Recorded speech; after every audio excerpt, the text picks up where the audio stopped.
Hi, I'm Lily, and before I get into my story, please don't forget to like and subscribe so you can hear more about how I faced one of the hardest nights of my life. This experience completely turned my world upside down, and I'm here to share it with you. Thank you for being here to listen. It all started on what was supposed to be a wonderful evening. The night was meant to be a celebration held at Mrs. Thomas's extravagant home. Her house was stunning, with its grand crystal chandeliers hanging from the ceiling, casting a beautiful, warm light all around.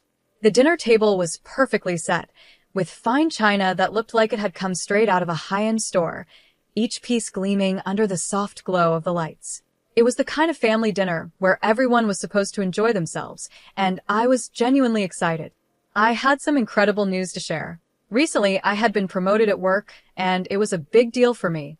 I had been working hard in my marketing career for years, and this promotion to senior marketing director felt like a huge accomplishment. I remember standing in front of the mirror, making sure my dress looked perfect, smoothing out any wrinkles, and taking a deep breath. I was ready to tell everyone and expected that they would be happy for me. I imagined smiles, applause, and maybe even a toast to celebrate. As we started eating the appetizers, I felt nervous but also eager to share my news. I leaned over to my husband, Adam, who was sitting beside me, and whispered, "I have some great news to share." He gave me a nod and smiled encouragingly, letting me know that it was the right time to speak up. So I took a deep breath, turned to the rest of the family, and with a big smile, I announced, "I've been promoted to senior marketing director." But instead of the applause and excitement I was expecting, the room went completely silent. The smiles vanished, and everyone just stared at me. Mrs. Thomas, Adam's mother, who was sitting at the other end of the table, narrowed her eyes at me. Her lips pressed tightly together, forming a thin line of disapproval. She leaned in towards Adam and, in a voice just loud enough for me to hear, hissed, "Is this what we raised him for? To be overshadowed by his wife's career?" Her words cut through me like a knife. I glanced at Adam, hoping he would stand up for me, but instead, he seemed to shrink under his mother's gaze. The supportive smile he had given me moments earlier faded away, and I felt his hand, which had been holding mine under the table, slowly pull away. Trying to keep the mood light and salvage the moment, I smiled and said, "It's a great opportunity for us, Adam. The raise is significant and will help us in so many ways." But before I could finish, Mrs. Thomas interrupted me. Her voice was sharp and filled with judgment as she asked, "What about starting a family, Lily?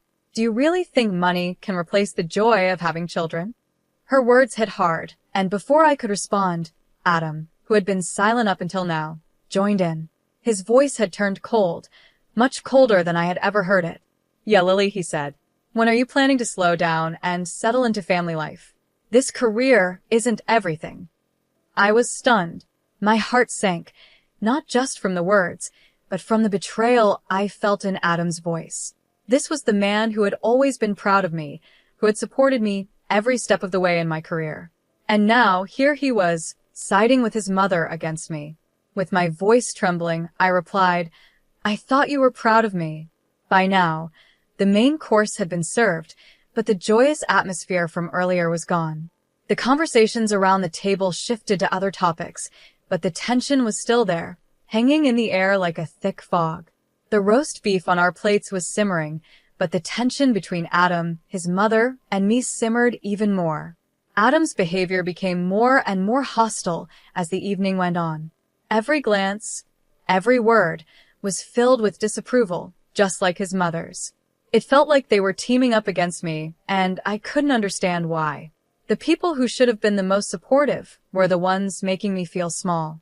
Then, just as dessert was being served, something I will never forget happened. The waiter had just placed a beautiful piece of cake in front of me when Adam suddenly stood up from his seat. He grabbed his napkin and threw it onto the table with a loud thud. Everyone turned to look at him, shocked by the sudden outburst. "You should know your place, Lily," he said, his voice echoing through the dining room. "You're my wife, not my competitor." His words hung in the air, and I sat there in disbelief. The room, once filled with the warm glow of chandeliers, now felt cold and unwelcoming. I stood up, my heart racing, trying to steady my breathing. Being your wife doesn't mean I have to give up my dreams, Adam. I deserve respect, not this, I said firmly, my voice shaking slightly, but filled with determination. In that moment, something changed in Adam. Before I could react, he raised his hand, and in a sudden flash, one that would haunt my nightmares for years, he struck me across the face. The sharp sound of the slap echoed through the room, freezing everyone in place. The room fell into complete silence as I lifted a trembling hand to my cheek, feeling the sting of pain spreading across my face. All eyes at the table were fixed on me, wide with shock and disbelief, but no one moved or said a word.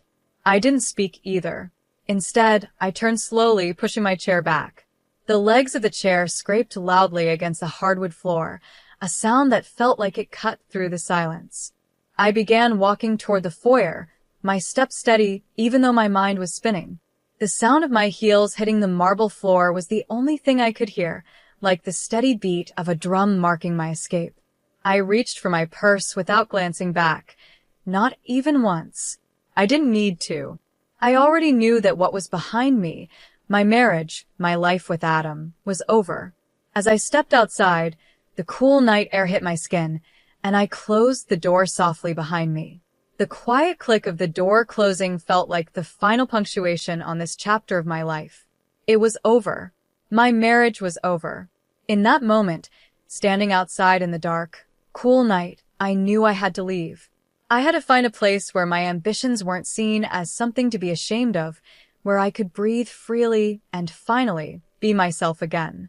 For too long, I had lived in the shadow of someone else's expectations. Now, it was time to step out of that shadow and find my own way. As I drove away, I watched the house grow smaller and smaller in the rearview mirror, a strange mix of fear and relief swirling inside me. I was truly alone for the first time in a long time. But there was something else too, something new, a spark of hope, a sense of freedom. It was small, but it was there, flickering inside me like a light that had just been lit. I knew this was the beginning of a new journey, and for the first time in a long time, I felt ready to face whatever lay ahead. The next morning, I woke up in my small apartment, sunlight streaming through the windows. It felt like the first day of a new life, like everything had changed overnight. The events of the previous night still felt fresh in my mind, and yet, at the same time, they seemed distant, almost like they had happened to someone else. My phone buzzed with messages, friends reaching out after hearing whispers about what had happened. Messages of concern, confusion, and questions filled my screen, but I ignored them. I couldn't focus on explaining myself right now. There were more important things I needed to take care of. The first thing I did was pick up the phone and call the divorce attorney I had been recommended. My hand shook slightly as I dialed the number, but I was determined. When the attorney answered, I didn't hesitate. I need to file for divorce, I said, my voice strong. It's urgent. The attorney's response was calm and professional. Understood, they said. I'll prepare the initial paperwork. Can you come in this afternoon to go over the details? Yes, I'll be there, I replied. After hanging up the phone, I felt a small, victorious thrill. There was no turning back now. The decision had been made, and I was taking the steps I needed to move forward. At work, I tried to focus, though my mind kept wandering back to everything that had happened. My boss, Mr. Brandon, noticed my distraction and approached me with a concerned look.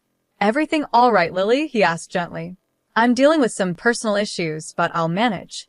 Thank you, I replied, trying to sound composed. If you need time off, just let me know, he offered. No, I'd rather keep busy. It helps, I said, giving him a small smile. He nodded in understanding. Well, let me know if you need anything. Thank you, I said, grateful for his kindness. As I returned to my work, I couldn't help but feel that despite the chaos in my personal life, I was taking control. The steps I was taking were difficult, but they were necessary. It was the start of something new, and while I didn't know exactly where this new path would take me, I was ready to find out. I threw myself into my work, finding comfort in the familiar tasks that helped keep my mind off everything going on in my personal life. The routine of my job was a welcome distraction, and my coworkers were incredibly supportive, which made it easier to breathe, even when the weight of my marriage falling apart felt overwhelming. "Hey, Lily, I heard about last night. Are you okay?" Mary, one of my closest friends at work, asked me, her voice filled with concern. "It's been tough, Mary," I admitted, trying to keep my voice steady. "But I'll get through it." Mary gave me a reassuring smile. "You're stronger than you think. And if you ever need a place to crash or just hang out, my door is always open. Don't hesitate to reach out." "Thanks, Mary," I said, feeling grateful for her kindness. "I might take you up on that. How about drinks after work?" "My treat," she offered, flashing me a grin. I smiled back. "That sounds perfect." Later that evening, over drinks, Mary and I talked about everything. I poured out my heart to her, sharing the details of my crumbling marriage and the emotional roller coaster I had been on. Despite all the turmoil and uncertainty, I found moments of relief in our conversation. Mary's presence and our laughter, even if just for a few hours, helped me feel like things would be okay. When I finally returned to my apartment, I checked my phone and saw several missed calls from Adam. My heart sank as I debated whether or not to call him back. After thinking it over, I decided not to. Instead, I sent him a text message that I knew I needed to send. "I've filed for divorce. Please respect my space during this time." I typed and hit send. His reply came almost instantly. It was full of desperation. "Can we talk about this, please?" "I didn't mean it, Lily. I'm sorry." I stared at his message for a moment, my emotions swirling. I knew what I needed to say. "I need space, Adam. Good night," I replied, keeping my response firm but brief. As I put my phone away, I felt a wave of mixed emotions wash over me: sadness, relief, anger, and something else. Determination. I was free now, or at least I was on the path to freedom. There was no turning back. I looked around my small apartment, which was simple but cozy. It was my space, my sanctuary. No one could hurt me here, and that gave me a deep sense of peace. This was where I could start fresh and rebuild. As I thought about Adam, I realized how much his own decisions had led us to this point. His mother's toxic influence had clouded his judgment, and in the end, he had pushed me away. It was sad, really, that he had let himself get caught up in someone else's views, but that wasn't my burden to carry anymore. That night, as I lay in bed, I felt something new stirring inside me. I wasn't just surviving anymore. I was stepping into a new phase of life. A phase where I could finally start living again. Tomorrow, I would be stronger, and the day after, even more so. This was just the beginning, and I knew I was ready for whatever came next. In the days that followed, I focused on my career with renewed energy. I threw myself into my work, becoming more involved in larger, more impactful marketing campaigns. My hard work didn't go unnoticed, and soon, my network began to grow as I connected with influential people in the industry. I was invited to host webinars and lead workshops, showcasing my expertise and leadership skills. My career was taking off, and I felt proud of how far I had come.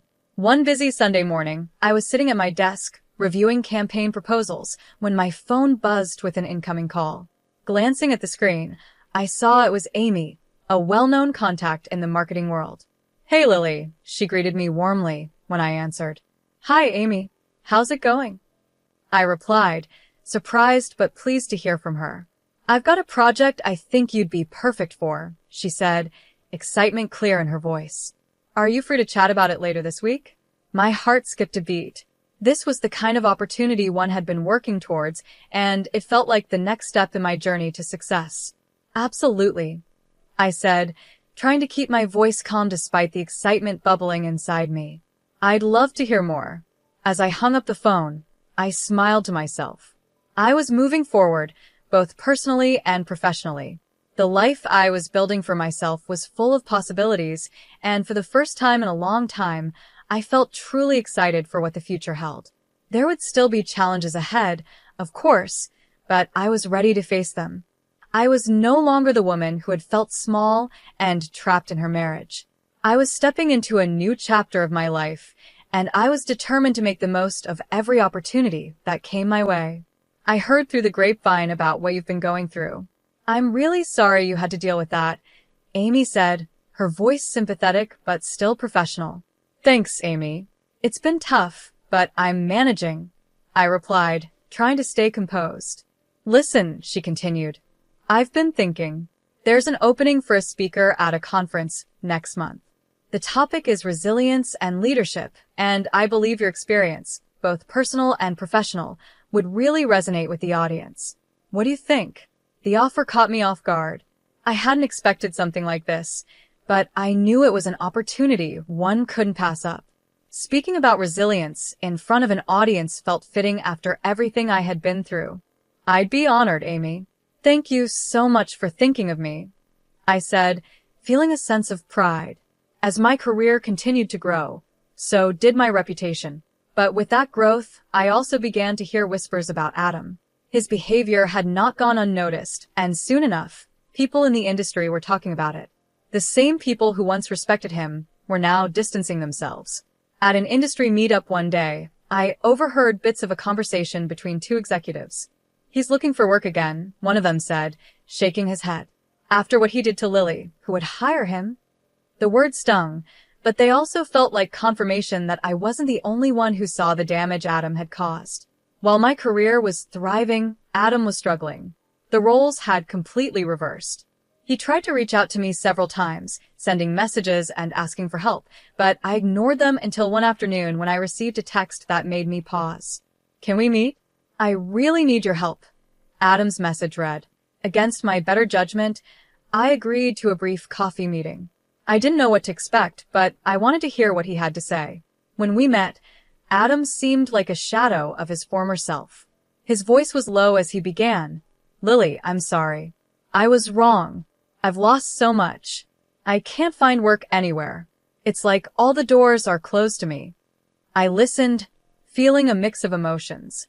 Part of me felt sorry for him, but another part of me remembered everything that had happened. I'm not in a position to rewrite the past, Adam, I said softly but firmly. You made certain choices, and now you're facing the consequences of those choices. I know, but you could help me. You could talk to people, tell them I've changed, he pleaded. I shook my head gently. The professional community talks, Adam. People know what happened. This isn't just about me anymore. It's about the choices you made, and people see that. As I left the cafe, I felt a strange mixture of pity and resolve. Adam was learning a hard lesson, one about respect and the long-lasting consequences of his actions. It was a lesson he had brought upon himself, and there was nothing I could do to change that. Back at work, I threw myself into my projects with renewed energy. My experiences, as painful as they had been, were now a source of strength. I was determined to use them to help others. It was bittersweet, realizing that sometimes the hardest personal trials could lead to the greatest professional triumphs. With my divorce finally finalized, I felt a sense of relief wash over me. It was like I could finally exhale after holding my breath for so long. This new chapter of my life wasn't just about moving on, it was about taking everything I had learned and using it to fuel my future. At work, my role expanded. Beyond my usual responsibilities, I started a mentorship program for young women in marketing. I wanted to give back, to help others navigate the challenges I had faced, both in my career and in life. My own experiences of overcoming adversity drove me to create a space where these women could feel supported and empowered. One day, during a mentorship session, I met Lauren, a bright and ambitious intern who reminded me a lot of myself at her age. She was eager to learn and filled with potential. During one of our conversations, she looked up at me with curiosity, her notebook in hand, ready to take notes. Lily, how do you handle criticism, especially from people who think you don't belong? She asked earnestly. Her question made me pause. I thought back to all the moments when I had been doubted or questioned, both in my personal life and in my career. The answer wasn't easy, but it was something I had learned through experience. You have to remember that criticism often says more about the person giving it than about you, I told her. There will always be people who think you don't belong or who doubt your abilities. But it's up to you to prove them wrong by staying true to yourself and your goals. Don't let their opinions define you. You belong where you are, and the only person who needs to believe that is you. Lauren nodded, a thoughtful look crossing her face. Thank you, Lily. That really helps. I smiled, feeling proud not only of the progress I had made in my own life, but also of the impact I could have on others. This was the new chapter one had worked so hard to create, and I was ready for whatever came next. I smiled at Lauren, encouraging her. You listen, you learn, and then you let your work speak for itself. Never let someone else's doubts become your reality. Instead, use those doubts as fuel to work even harder. Lauren nodded, quickly scribbling down notes. But what if it gets really tough? She asked, looking up at me. Then you reach out, I said. Lean on your network, find mentors, and never be afraid to ask for help. We're stronger together. I emphasized the importance of having support during challenging times. The mentorship program wasn't the only bright spot in my life. My social circle had also grown, and I was often invited to speak at industry events and social gatherings, where I shared my story and the lessons I had learned. At one such event, a networking dinner for top marketing professionals, I was approached by Scott, a former colleague who had heard about my recent achievements. Lily, I have to say, your talk was really inspiring, Scott said with admiration in his voice. How do you keep pushing forward after everything? It's about not letting your past define your future, I replied with a nod, accepting his compliment. Every challenge is just another stepping stone to something greater. As the evening went on, our conversation shifted from casual talk to a deeper discussion about potential collaborations. Lily, have you ever thought about writing a book? Scott suggested. Your story could inspire so many people. The idea intrigued me. By the end of the night, I had exchanged contact information with a publisher who was also at the event. It seemed like every social interaction was opening new doors for me, a clear sign of how far I had come. I couldn't help but feel proud of the progress I had made, both personally and professionally. As I continued to grow in my career, my confidence soared. I was leading workshops, running marketing campaigns, and becoming a voice for resilience and empowerment in the marketing world. Each speaking engagement and workshop wasn't just about sharing my knowledge, it was about healing myself. I was turning my past pain into lessons for others to learn from. After a long day filled with back-to-back events, I lay in bed one night, reflecting on just how much my life had transformed. I was no longer the woman sitting silently at that dinner table, suffering in silence. I had become a leader, a mentor, and a survivor. I had taken the difficult moments of my life and turned them into something meaningful. This wasn't just a new beginning for me. It was a vibrant continuation of a journey that I was proud to call my own. Months went by, and the memories of my past with Adam had faded into the background, overshadowed by the busy and fulfilling life I was living. I was focused on my future, and the echoes of that time were barely a whisper. But one afternoon, during a coffee meetup with Isabella, a mutual friend, those old echoes came back to life. Lily, Isabella began cautiously, Adam's been asking about you. He's really struggling, says he regrets everything. I sipped my coffee, letting her words sink in. People often regret things when they start to feel the consequences of their actions. I replied calmly. He wants to talk to you, maybe apologize. He seems sincere. Isabella continued, looking at me with a mix of hope and concern. I thought about it for a moment, but then shook my head. Isabella, I appreciate you telling me, but that part of my life is over. I've moved on, I said firmly. There was no room in my life for looking back. My focus was on the future, on the new opportunities and relationships I had built. Isabella nodded, understanding the finality in my words. We quickly changed the subject, leaving the past where it belonged behind me. Despite Adam's attempts to reach out through messages and calls, I had no desire to revisit that chapter of my life. The truth was, I had already come so far. My life now is full of promise, and I was surrounded by people who supported me and valued my growth. I wasn't the person who had once been trapped in a relationship that stifled me. I had become someone who embraced challenges, who thrived in the face of adversity, and who was determined to keep moving forward. Looking back, I realized that every struggle I had faced had shaped me into the person I was today. And as I stood at the forefront of my career, leading with confidence and empowering others, I knew that I was exactly where I was meant to be. The future was mine to shape, and I was ready to face whatever came next with no regrets. I stayed firm in my decision to keep my distance. Each time Adam tried to reach out, I remained silent. It wasn't out of anger, but because I needed to protect my own well-being. Through my journey, I learned how important it was to set boundaries and respect myself. In the months that followed, my career continued to grow. I spoke at conferences, led exciting marketing campaigns, and saw my mentorship program flourish. The impact I was making felt real and fulfilling. Sharing my story on different platforms inspired others who were also facing their own challenges. One evening, as I reflected on the past year, I realized how much I had changed. I hadn't just survived, I had thrived. My life was now filled with purpose and success. Knowing that Adam regretted his choices wasn't something that gave me satisfaction.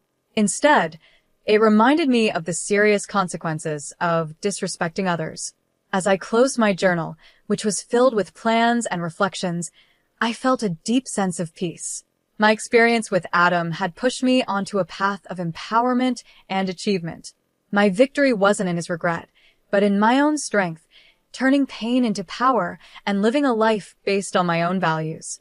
As we end this story, I'd love to hear from you. Do you think Lily was right in cutting Adam out of her life? Share your thoughts in the comments, and if you enjoyed this story, don't forget to like and subscribe for more.